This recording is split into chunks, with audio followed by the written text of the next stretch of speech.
Hello everyone, welcome back to another Technique Tuesday drill series. This will be the final drill series in this block as we start to bring together the 7 drills that we've been working on and practicing and learning about into one master PowerPoint today.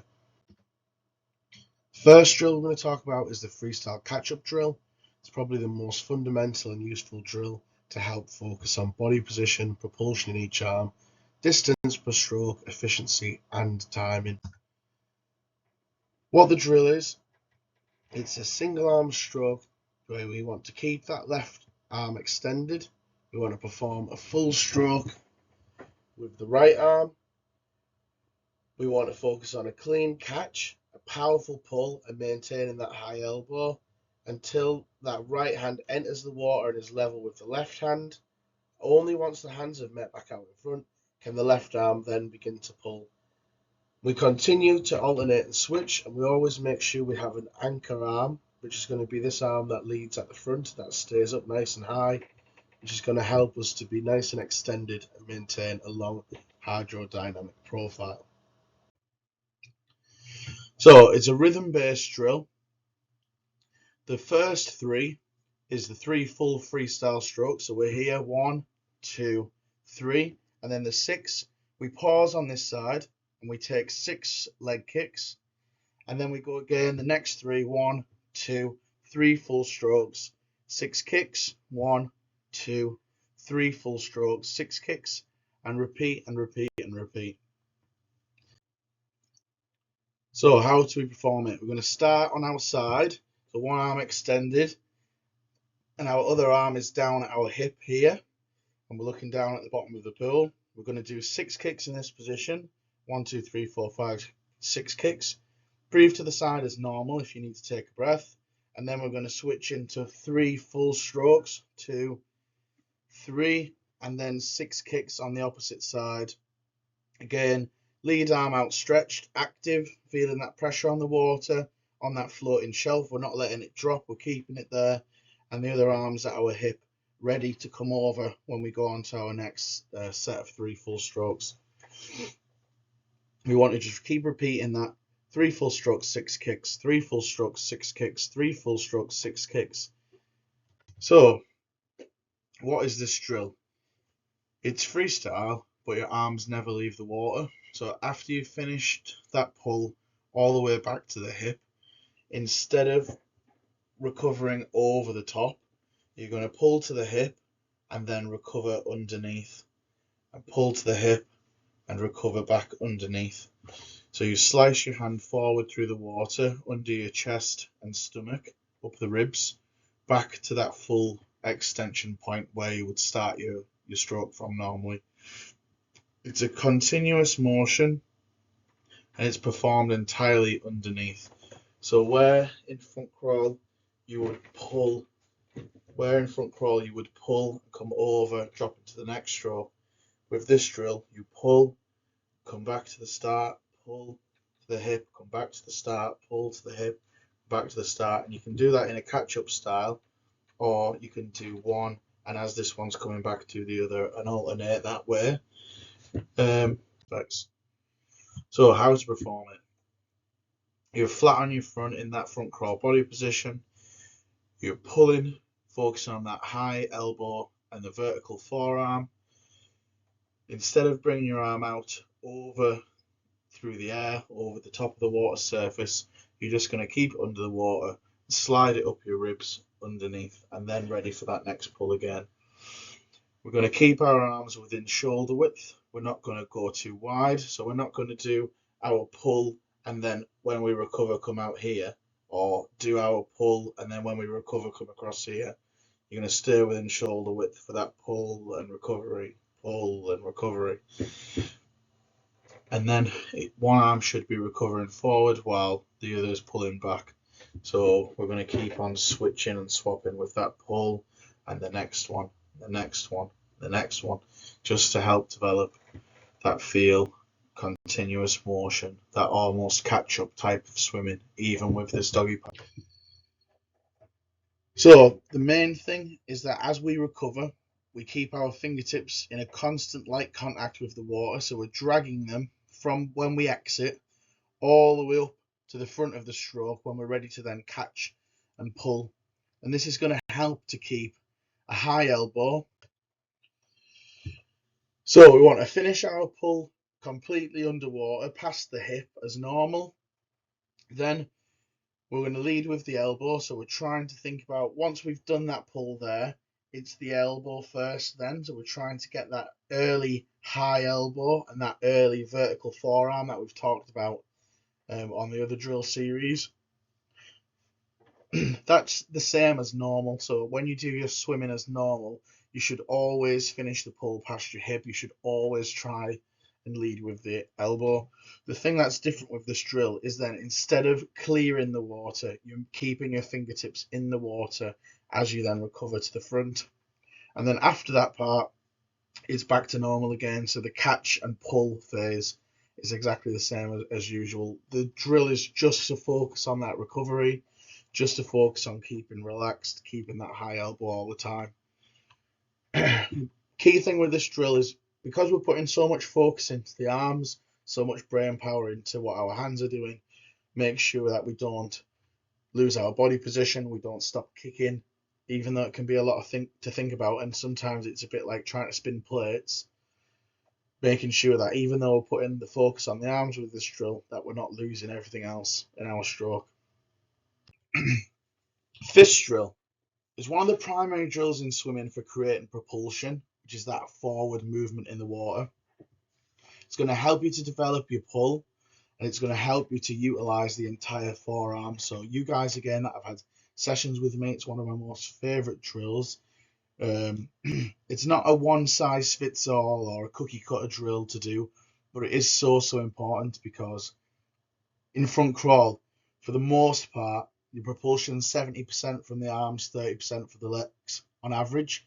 So if your 70% propulsion that you should be getting from the arms is weak or hindered by poor technique and poor form in the pull, you're going to struggle.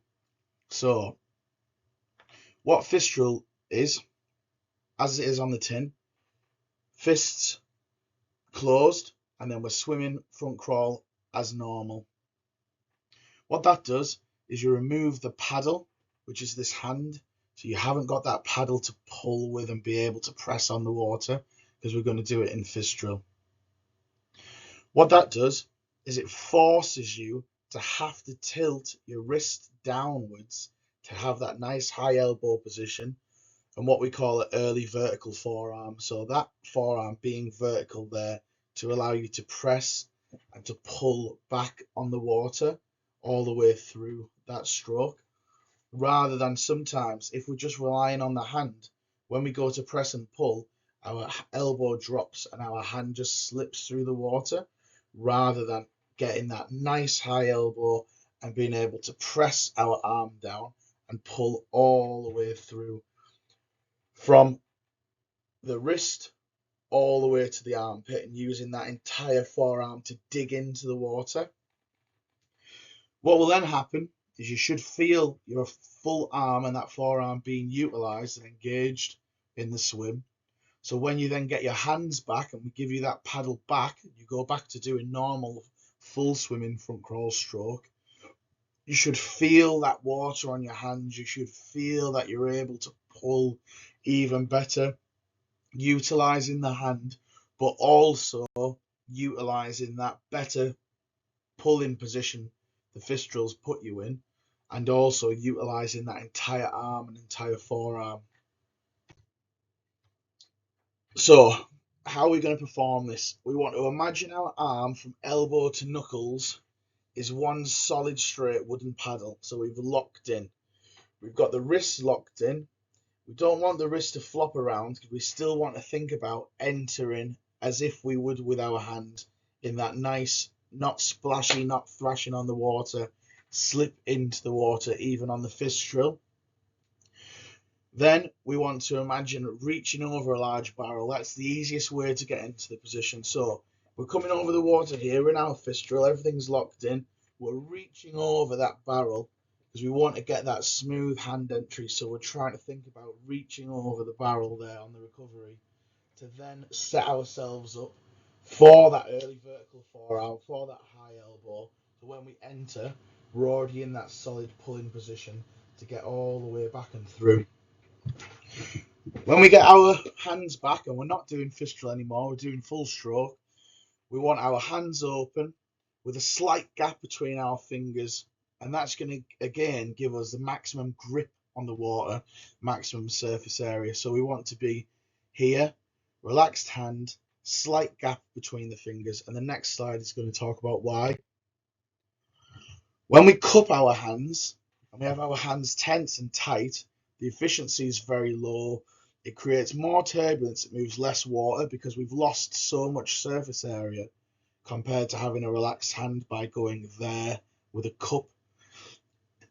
Tightly squeezed, so if we squeeze our fingers together but we're not cupped, again, it's less surface area and it creates a lot of tension in the forearm, so we end up having stabbing, thrashing strokes rather than a relaxed recovery there over the top. So if we're tense here, we'll be tense all the way through, we'll be stabbing into the water rather than relaxing over the top.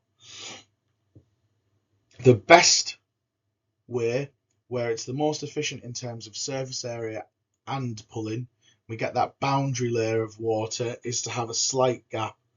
It's not big enough that the water can slip through, so we're not doing this. We're just having that relaxed hand, slight gap. We've lost that tension in the forearm. We've got the maximum surface area of our hands where the water isn't going to slip through, and we can apply that pressure and pull with that paddle all the way through the stroke without any slipping. So, what is head up front crawl? It's one of the best tools for developing a powerful, grippy catch because the water provides immediate feedback. When you're doing head up front crawl, you need that continuous propulsion, continuous momentum and movement forward. If your pull is slipping, then you won't be able to maintain that head up position in the water because you'll immediately sink. So if you can't continue that forward momentum and actually grip the water and pull the water, you'll begin to immediately sink down. Also, it's going to develop your kick because you've got to have, like I always talk about, a constant, consistent leg kick there that's going to provide that forward momentum. If you don't have a consistent, constant leg kick and the kick stops or the kick pauses, then again, you'll get immediate feedback because you'll begin to sink. You won't be able to keep that head up position in the water. We're essentially doing normal front crawl with the head completely up out of the water. We want our chin on the water level. We want to look straight forward to the end of the pool. We don't need to move our head. We don't need to turn it to breathe. We don't need to sway it side to side as our arms are going. We're keeping our head completely fixed, completely still. We're trying to get that rigid body position, core engaged, legs working and kicking constantly and consistently, and then to have that constant arm pull. We don't glide in this drill. The stroke rate will be a little bit higher. We're trying to keep that constant forward momentum. So, how do we perform this drill? Eyes locked, we're keeping the neck stable, we're not moving our head, we're picking a point to focus on at the end of the pool, similar to sighting. This drill translates to sighting very well. We're focusing on that, having that wide, high elbow recovery, so we're not having any narrow strokes, we're staying nice and wide with our pulling. We're making sure we've got that high elbow action going on there, and we're trying to search for heavy water, which will allow you to hook against the water. We always talk about using the arms as hooks just to get a hold of the water and actually pulling with the back and the lats.